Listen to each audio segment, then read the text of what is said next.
오늘 하나님께서 우리에게 주시는 말씀은 이사야 26장 1절부터 27장 1절까지 말씀입니다. 이사야 26장 1절부터 27장 1절까지의 말씀입니다. 한 절씩 교독합니다. 그날의 유다 땅에서 이 노래를 부르리라. 우리에게 견고한 성읍이 있으며 여호와께서 구원을 성벽과 외벽으로 삼으시리로다. 너희는 문들을 열고 신의를 지키는 의로운 나라가 들어오게 할지어다. 주께서 심지가 견고한 자를 평강하고 평강하도록 지키시리니 이는 그가 주를 신뢰함이니이다. 너희는 여호와를 영원히 신뢰하라. 주 여호와는 영원한 반석이시니로다. 높은 데에 거주하는 자를 낮추시며 솟은 성을 헐어 땅에 덮으시되 진토에 미치게 하셨도다. 발이 그것을 밟으리니 곧 빈궁한 자의 발과 궁핍한 자의 걸음이로다. 의인의 길은 정직하며 정직하신 주께서 의인의 첩경을 평탄하게 하시도다. 여호와여, 주께서 심판하시는 길에서 우리가 주를 기다려 싸우며 주의 이름을 위하여 또 주를 기억하려고 우리 영원히 사모하였나이다. 밤에 내 영혼이 주를 사모하여 싸운즉 내 중심이 주를 간절히 구하오리니 이는 주께서 땅에서 심판하시는 때에 세계의 거민이 의를 배움이니이다.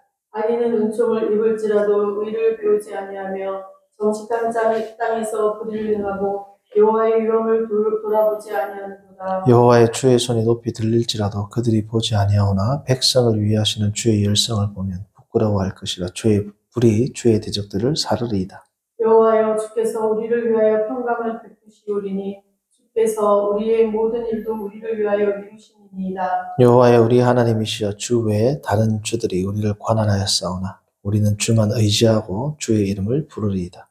그들은 죽었은즉 다시 살지 못하겠고 사망하였은즉 일어나지 못할 것이니 이는 주께서 벌하여 그들을 멸하사 그들의 모든 기억을 없이 하였음이니이다. 여호와여, 주께서 이 나라를 더 크게 하셨고 이 나라를 더 크게 하셨나이다. 스스로 영광을 얻으시고 이 땅의 모든 경계를 확장하셨나이다.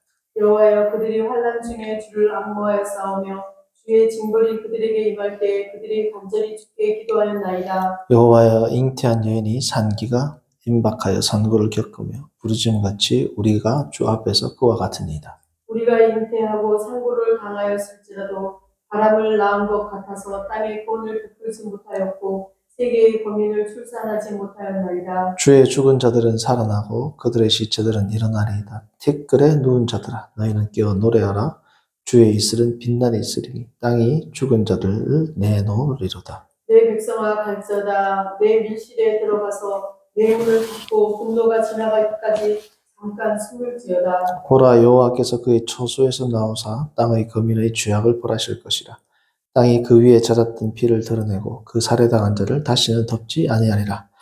그날에 여호와께서 그의 견고하고 크고 강한 칼로 날랜 뱀 리워야단 곧 꼬불꼬불한 뱀 리워야단을 벌하시며 바다에 있는 용을 죽이시리라. 아멘. 우리가 지금 이사야를 24장부터 27장까지가 이제 한 단위라고 말씀을 드렸습니다. 24장부터 27장까지는 특별히 또 믿음이라는 주제로도 우리가 볼 수 있는데, 우리가 보아왔던 24장, 25장은 믿음의 근거를 이야기합니다. 믿음의 근거. 다시 말하면 현재 이스라엘 백성들에게 이사야가 이야기할 때 너희가 뒤를 바라보라. 자, 뒤를 바라보라는 건 뭐냐면 뒤로 돌아서서 너희가 믿고 있는 근원이 되신 하나님이 어떤 분인지를 한번 다시금 생각해보라 라는 내용을 24장과 25장에서 이야기를 한 거거든요. 24, 25장의 결론, 주제는 뭐였습니까? 모든 세상은 하나님의 심판 아래에 있고 하나님의 능력 아래에 있고 하나님의 통치 아래에 있기 때문에 하나님께서는 원수를 벌하시고 성도들에게는 기쁨과 환희의 선물, 연회, 파티를 열어주신다. 그래서 땅에 노래와 하늘에 노래가 있고 땅에 도시가 있고 하늘에 도시가 있다. 그 내용이 24장, 25장의 내용이었다면 오늘부터 보게 될 26장, 27장은 자, 믿음의 근거가 여호와라면 implication of trust. 다시 말씀드리면 믿는다는 게 뭐냐 이거. 믿는다는 게. 하나님께서 이런 분이신데 땅의 백성은 하나님께서 멸하시고 하늘의 백성에게 상급을 주시고 천국 잔치를 베풀어 주시는 그 여호와 하나님이시라면 이 땅에서 살아가는 성도들의 믿음이라는 것은 어떤 함의를 가지고 어떠한 생활을 하고 어떤 삶을 살아가는 것이 참된 신앙생활인가? 다시 말하면 앞을 내다보게 하는 것. 앞으로 우리는 어떻게 해야 될 것인가를 26장, 27장에서 이야기합니다. 24, 25장은 뭐예요? 과거를 돌아보는 겁니다. 과거라기보다는 이 자리에 있어서 뒤를 돌아보아서 하나님께서 어떤 분이신지를 생각하고 상고하고 하나님의 성품이 어떠한 것인지를 곰곰이 반추해보고 이 하나님께서 어떻게 성도에게 승리를 주실 것이고 어떻게 땅의 백성들에게는 심판을 주실 것인지를 생각해보라. 24, 25장이라면 26, 27장은 이제 그러면 너희가 눈을 들어 앞을 내다보고 성도의 삶, 믿음의 삶, 믿음으로 생활한다는 것이 무엇인지를 한번 내가 이제 이야기하겠다. 그게 뭐라고요? 26장, 27장입니다. 그래서 성도님께서 이 믿음이라는 주제를 가지고 24장부터 27장까지 한번 쭉 읽어보십시오. 그러면 또 새로운 통찰을 얻게 될 겁니다. 자, 그래서 앞으로 그러면 성도들은 어떻게 삶을 살아야 하는가? 26장입니다. 1절, 2절. 성도에게는 승리가 있다. 승리의 노래부터 시작을 하죠. 25장은 심판으로 끝이 났습니다. 그렇죠? 26장을 봅니다. 그날에, 이 그날은 언젠지는 모르겠지만 여호와께서 승리를 주시는 그날이 되겠죠. 그날 혹은 마지막 날, 말일에 이렇게 나오잖아요. 이 그날이 사실은 신약에서는 언제입니까? 그리스도의 초림으로부터 시작됩니다. 그리고 그리스도의 십자가와 부활로 성취가 되고 궁극적인 완성은 이제 재림으로 더불어 되겠죠. 그래서 이 그날은 신약 시대의 예수 그리스도의 인카네이션, 성육신으로부터 시작하죠. 그러나 구약 시대의 백성은 모르겠죠. 어찌 되었든 간 그날 여호와께서 승리를 주시는 어떠한 날이 될 때에 유다 땅에서 이 노래를 부르리라.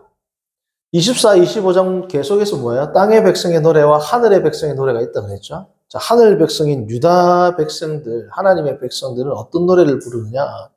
우리에게 견고한 성읍이 있으며 여호와께서 구원을 성벽과 외벽으로 삼으시리로다.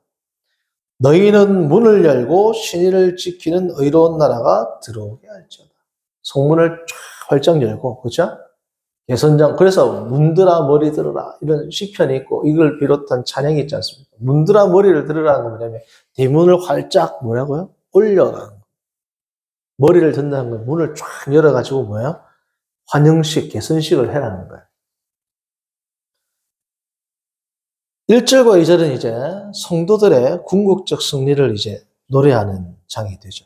자, 그런데 여호와께서 구원의 성벽과 외벽을 삼으시고 문들을 열고 들어오는 이 승리의 백성은 어떤 백성입니까? 2절을 보면 신의를 지키는 의로운 나라. 다시 말씀드리면 끝까지 믿음을 지키는 자들에게 뭐가 주어진다? 이 승리의 노래가 주어지게 될 것이다. 자, 이 승리의 노래를 부를 수 있는 이유가 뭐냐? 그게 24, 25장에 나왔던 믿음의 근거로서의 여호와가 나왔다 그랬죠. 주제가.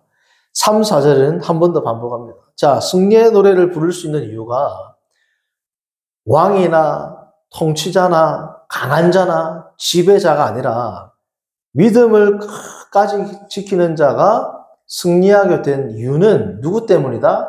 여호와 하나님 때문인데 그 여호와 하나님은 어떤 분이냐? 3, 4절입니다. 주께서 심지가 견고한 자, 심지가 견고한 자가 2절에 나오는 신의를 지키는 의로운 자겠죠. 심지가 견고한 자를 평강하고 평강하도록 지키시리니 이는 그가 주를 신뢰함이니이다. 너희는 여호와를 영원히 신뢰하라. 주 여호와는 영원한 뭐라고요? 반석이다. 주 여호와는 영원한 반석이시고 주께서 심지가 견고한 자에게 평강을 주시기 때문에 우리가 평강, 여기서 말하는 평강은 샬롬이거든요. 샬롬은 단순히 평안하다 이 뜻이 아니고 궁극적 승리를 의미한다. 샬롬이라는 단어는 모든 전쟁에서 승리하고 전쟁이 종식된 완벽한 상태를 이룰 때 이것을 뭐라고 하냐면 샬롬이라고. 그건 누구에게 이 샬롬은 누구에게 준다? 심지가 견고한 자에게 준다. 하나님께서. 5절과 6절은 1절과 2절의 대응절이라고 보면 됩니다.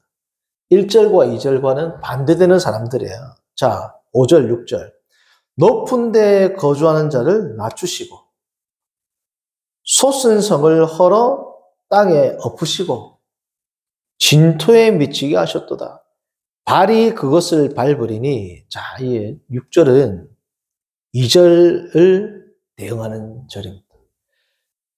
발이 그것을 밟으리니 높은 데 거주하는 자, 왕이겠죠. 성에 거주하는 자. 이 왕과 통치자를 누가 밟느냐? 하나님께서 직접 밟으시는 게 아니라 누구를 통해서? 빈궁한 자한테 밟힌다. 그들이 업신여기고 그들이 천시하고 멸시했던 누구? 빈궁한 자의 발에 밟힌다. 빈궁한 발과 곰핍한 자의 걸음에 의해서 뭐라고요? 밟힌다. 여기 나오는 빈궁한 자와 곰핍한 자는 세상적인 측면에서 볼 때는 약하고 어리석고 가난한 자지만 이 자가 누구라는 겁니까? 2절에 나오는 신의를 끝까지 지키는 자요. 3절 심지가 견고한 자. 오늘 말씀의 제목이 뭐냐? 심지가 견고한 자. 심지가 견고한 자.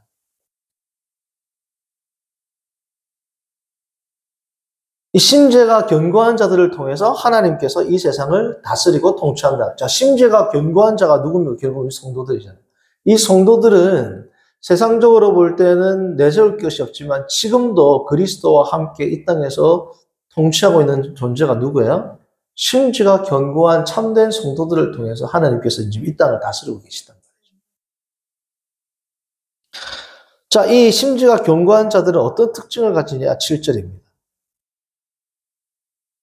높은 데 거주한 자와는 달리 심지가 견고하고 끝까지 믿음을 지키는 자는 어떤 특징을 가지느냐? 7절. 의인의 길은 정직합니다. 처음 뭐라고? 정직하다. 의인들은 정직하다.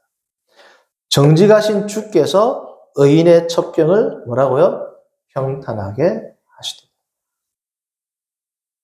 의인의 특징은 어떤 특징을 가진다?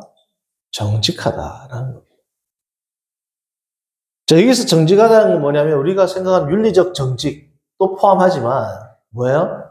심판을 굽게 하는 자들, 좋을 추를 거짓으로 달아내는 자들, 속이는 자들, 이 세상 가운데서도 정의와 공의를 행하지 않는 자들과는 다른 삶을 사는 정말 성실하고 정직하게 살아가는 자들이 뭐라고요? 하나님의 성도. 예전적인 예배, 교회 안에서의 예배만 잘 드리는 것이 아니라 이 세상 가운데서도 정말 뭐예요? 의롭고 정직하게 살아가는 자들이라는 겁니다. 이러한 자들이 정말 심지가 굳은 자라. 우리가 생각할 때 뭐 의지가 강하고 결단이 강하고 이거하고는 좀 다른 거야. 그렇죠? 정말 정직하게 이 세상을 한 걸음 한 걸음 주의 말씀에 발맞춰 살아가는 자가 어떤 자들이다? 심지가 견고하고 굳은 자들이다. 자, 이제 8절부터는 뭐가 나오느냐? 심지가 견고한 자, 혹은 정직한 자, 혹은 의인은 어떤 자들인지에 대한 이 의인에 대한 다양한 묘사가 8절부터 들어갑니다. 자, 8절, 9절을 보시면 의인의 가장 큰 특징은 뭐예요? 심지가 견고한 자, 의로운 자, 정직한 자, 끝까지 믿음을 지키는 자들의 딱 하나 특징이 있다면 뭡니까? 주님을 사모하는 자. 주님을 사모하는 자. 주님을 사모한다는 것은 쉽게 말하면 뭐예요? Desiring God. 하나님 한 분만 주목한다는. 하나님 한 분만 주목하고 묵묵히 걸어가는 자가 뭐예요? 심지가 견고하고 정직하며 의로운 자란 거예요. 하나님 한 분만 바라보고 걸어가면 당연히 정직하겠죠. 왜요? 7절 보세요. 하나님의 성품이 어떤 성품이라고요? 정직하시다. 하나님과 동행하는데 거짓을 이야기한다? 거짓말을 한다? 권모술수를 쓴다? 하나님 안 믿는 거죠. 그렇지 않습니까? 자, 그런데 반면에 악인들은 어떤 특징을 가지느냐? 10절, 11절입니다. 10절, 11절. 자, 얼마나 완고하냐? 악인은 뭐라고요? 은총을 입을지라도 하나님의 은혜를 입어도 이게 하나님의 은혜인 줄 안다 모른다? 모른다.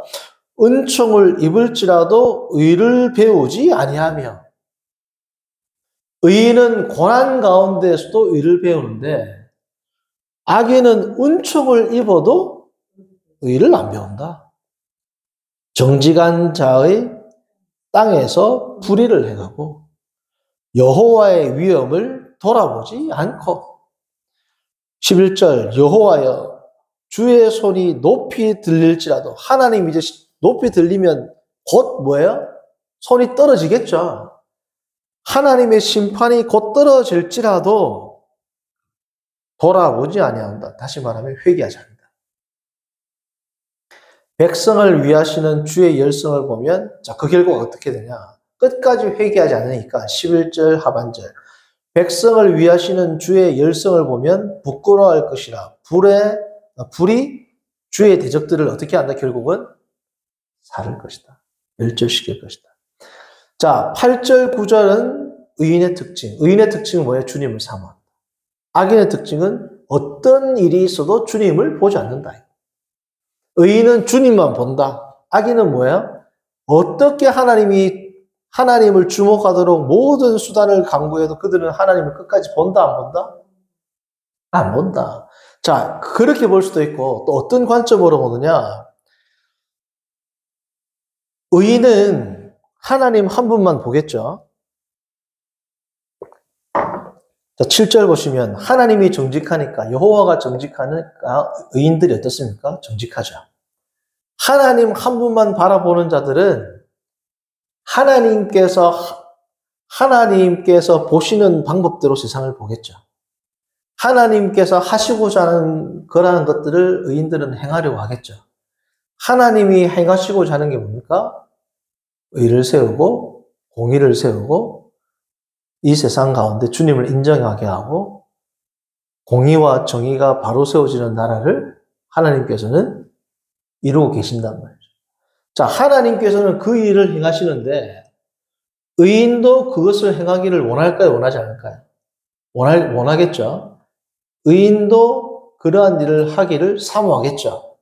자, 그런데 이 세상은 뚜껑을 딱 열어보면 어떻다는 겁니까? 그렇게 된다? 그게 10절, 11절이에요. 의인들은 정말 이 세상을 바른 세상으로 바꾸기를 원하지만 아무리 의인들이 그러한 노력을 할지라도 이 세상에 그러한 일들이 생기는 게 잘 보인다, 보이지 않는다? 만약에 보였다라면 이 세상은 지금 천국 됐을 겁니다. 그렇지 않습니까? 교육이나 사회제도나 정치나 그러한 것들로 바꿀 수 있었다면 지금 예수님 오실 필요도 없었겠죠. 자, 그런데 의인들이 아무리 소망을 품어도 이 소망과는 전혀 다른 오히려 반대로 이 세상은 어떻다? 흘러가고 있다라는 겁니다. 그걸 다시 말씀드리면 성도가 아무리 노력하고 사모할지라도 하나님의 의로운 심판은 아주 까마득한 것처럼 여겨지겠죠. 그런 경우 있어요, 없어요? 너무 억울하고 이 세상 사람들 교회 생활을 할 때도 너무 억울하지만 하나님께서 정말 억울한 자의 손을 들어줍니까? 침묵하신단 말이에요. 하나님의 의로운 심판은 까마득하게 멀게 느껴지는 경우가 있습니다. 또한 두 번째, 그렇기 때문에 이 생에서, 이 땅에서 내 삶의 지금 이 순간에 정말 의로운 세상, 의로운 공동체, 의로운 영향력을 펼쳐 보이는 것이 불가능한 것처럼 여겨지는 경우도 많이 있어요, 없어요? 특히 우리 신앙생활을 하면 교회에서 그렇죠. 정말 교회가 교회답게 세워지도록 노력한다고 해서 그 노력이 결과가 나타나나요? 잘 안 나타나죠. 오히려 노력하는 자가 교회에서 사라집니다. 사라질 수 있단 말이에요. 그게 지금 그러할 때 필요한 게 뭐다? 심지가 견고해야 된다. 성도들이. 내가 믿음대로 살 때 정말 내가 믿음으로 살 때 내 삶의 고난, 내 형편이 어려워지는 것. 이것은 어찌 보면 견딜 수 있는데 정말 교회를 위해서, 세상을 위해서, 내가 사회를 위해서 모든 걸 던졌는데도 아무런 변화가 일어나지 않을 때 낭망할 수밖에 없는 그런 순간이 올까요? 오지 않을까요? 온단 말이에요. 그때 뭐가 필요하다? 심지가 견고해야 된다. 15절을 보십시오. 하나님의 능력이 어떤 능력인가? 여호와께서는 이 날을 더 크게 하셨고 이 나라를 더 크게 하셨나이다. 강조죠. 스스로 영광을 얻으시고 이 땅의 모든 경계를 하나님의 능력은 한이 있다 없다? 없다. 자, 그런데 이 하나님의 능력을 힘입어 살아가는 성도도 능력이 한이 있어요 없어요? 한이 없어야 되겠죠. 자, 그런데 왠가 우리가 하나님의 능력을 구하고 행할 때 어떻게 드러나냐, 이 세상은. 어떤 방식으로, 어떤 모양으로, 어떤 결과로 드러나게 되느냐, 18절입니다. 우리가 잉태하고 산고를 당하였을지라도 뭘 낳은 것 같다? 바람을 낳은 것 같다. 무슨 뜻일까요? 애가 나와야 되는데 뭐가 나왔다? 바람이 나왔다. 아무것도 한 게 없다. 그 고통이 뭐에 비견된다? 산고에 비견될 만큼 그렇게 고통과 고난 가운데 주님의 뜻대로 행하고 내가 했는데 뚜껑을 딱 열어보니까 뭐다? 헛방이라. 땅의 구원을 베풀지 못하였고 이 땅의 참된 정의, 교회의 참된 정의, 내가 속한 곳에서 참된 정의가 구현됐다, 구현 못됐다? 못됐다. 구현되지 못하였다. 세계의 거민을 출산하지 못하였나이다. 바람을 낳은 것처럼 됐다. 이럴 때 필요한 게 뭐라고요? 심지가 견고해야 된다. 그걸 그래서 앞에 그렇게 강조를 한 겁니다. 그래서 26장부터는 이사야의 새로운 지평이 열립니다. 25장까지는 믿음에 대해서 뭐에 강조했어요? 끝까지 환난을 견디라. 그게 강조됐더라면 26장에서는 뭐가 또 믿음의 또 다른 세계를 소개하죠. 그게 뭡니까? 끝까지 환난과 고난을 견디라. 더하기 2번. 이때까지 다루어지지 않았던 믿음의 한 측면입니다. 뭡니까? 나를 통하여 일하시는 하나님께서 나를 통하여 일하지 않는 것처럼 여겨질 때에도 끝까지 뭐야? 견딜 뿐 아니라 그 일을 계속 행하라. 하나님께서 나를 통해서 일하실 거라는 확실한 믿음 가운데 사역과 봉사와 교회에서 여러 가지 활동들과 사회에서 신앙적인 여러 가지 활동들을 하는데 믿음의 행보를 하는데 어떠한 결과도 나타나지 않는 것처럼 보일지라도 어떻게 하라? 굳건히 심지를 견고히 붙들고 앞으로 나가라. 이 세상에서 하나님의 통치, 하나님의 영광을 드러내는 건 고사하고 지금 내 하루하루의 내 삶이 척박한데요. 그럼에도 불구하고 뭐라는 겁니까? 하나님이 주신 사명을 끝까지 완수하라.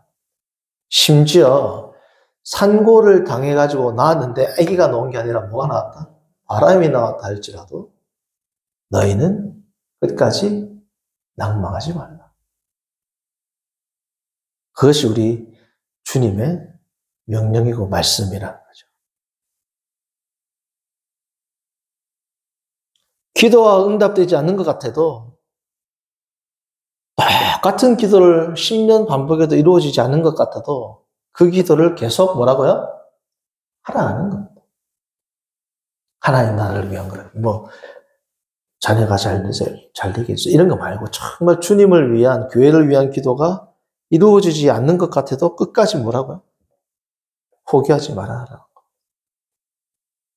그 결과 18절 보시면 바람을 낳은 것 같은 이 사람들이 19절 어떤 사람이 되느냐? 주의 죽은 자들이 살아나고 부활의 영광을 경험한다.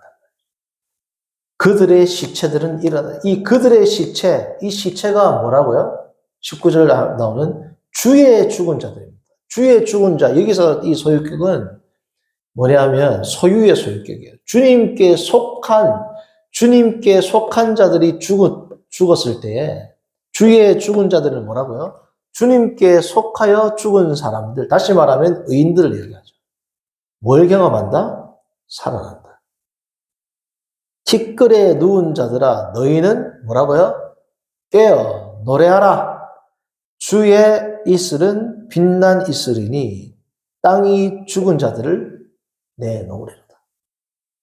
완전히 진토에 들어가서 죽어 없어진 것 같은데 그날이 되면 26절 1절 그날이 되면 일어나서 뭐 한다는 겁니까? 승리의 개가를 부르게 될 것이다. 그게 누구의 결과라는 겁니까? 심지가 견고한 성도들이 전국에는 이런 승리를 맛보게 될 것이다. 반대로 끝까지 주님의 말씀대로 순종하지 않은 자들은 어떻게 되느냐? 20장 20절 21절입니다. 백성아 갈지어다 내 밀실에 들어가서 내 문을 닫고 분노가 지나기까지 잡고 아무리 숨어봐라 이 뜻입니다. 숨고 숨어도 어떻게 된다? 21절. 보라 여호와께서 그의 초소에서 나오사 하늘 보좌에서 내려올 때가 있단 말이죠. 땅의 거민의 죄악을 벌하실 것이라. 땅이 그 위에 젖었던 피를 드러내고 자 19절 땅이 죽은 자들을 내놓으리라. 똑같이 죽은 자들을 땅이 내놓는데 19절은 영광의 부활이요. 21절은 뭐예요? 심판의 부활이라는 겁니다. 그 위에 젖었던 피를 드러내고 그 살해당한 자를 다시는 덮지 아니하리라. 모든 어떤 것도 숨길 수가 있다 없다? 숨기지 못한다. 의인들에게는 영광의 부활이 있을 것이고 악인들에게는 뭐예요? 마지막 심판의 부활이 있을 것이다. 그 심판이 주어지는 날이 어떤 사건이 생기느냐? 27장 1절입니다. 27장 1절. 사탄이 완전히 뭐라고요? 멸망을 당하는 그날에 19절부터 21절의 일이 일어날 거란 말이죠. 그렇지 않습니까? 이 땅에서 하나님께서 갚아주시든 아니면 마지막 심판 때 우리 주님께서 갚아주시든 사단의 모든 세력을 멸하는 그날에는 진정한 승리자와 진정한 패자가 극명하게 갈리게 될 것이다. 그래서 참된 성도는 우리가 고린도전서를 보면 이 세 개가 같이 가죠. 믿음과 사랑과 소망은 뭐라고요? 항상 있다 그랬어요. 그렇죠? 이 땅을 살아갈 때 믿는 자들에게는 하나님 사랑, 이웃 사랑, 이 세상 가운데 하나님의 통치를 사모하는 마음이 있을 것이고 그 마음이 있는 자들은 뭐가 또 동반돼요? 이 세상이 올, 이 심판이 올 그날을 소망하겠죠. 26장부터 27장 1절까지는 성도의 삶이 결코 녹록지 않음을 이야기합니다. 주님의 사명을 붙들고 최선을 다했는데 마치 바람을 낳은 것처럼 살아가다가 바람을 낳은 것처럼 죽게 될 수도 있습니다. 끝까지. 바람을 낳은 것처럼 이 세상을 살다가 바람처럼 살아가 버릴 수 있단 말이죠. 그러나 마지막 그때가 그날이 되면 26장 1절 하나님께서 뭘 어떻게 하신다? 영광의 부활을 주실 것이다. 이 소망을 붙들고 하루하루를 살아가는 저와 여러분들 되기를 바랍니다. 아멘. 걸어가신 하나님 아버지, 오늘 이사야 말씀을 통해서 심지가 견고한 삶을 살아가는 것이 얼마나 중요한지를 다시금 기억하고 상기하게 하심을 감사합니다. 하나님 아버지, 우리가 이 세상을 살아갈 때에 흔들리지 않는 믿음으로 소망 가운데, 확신 가운데 살아갈 수 있도록 인도하여 주옵소서. 예수님의 이름으로 기도합니다. 아멘.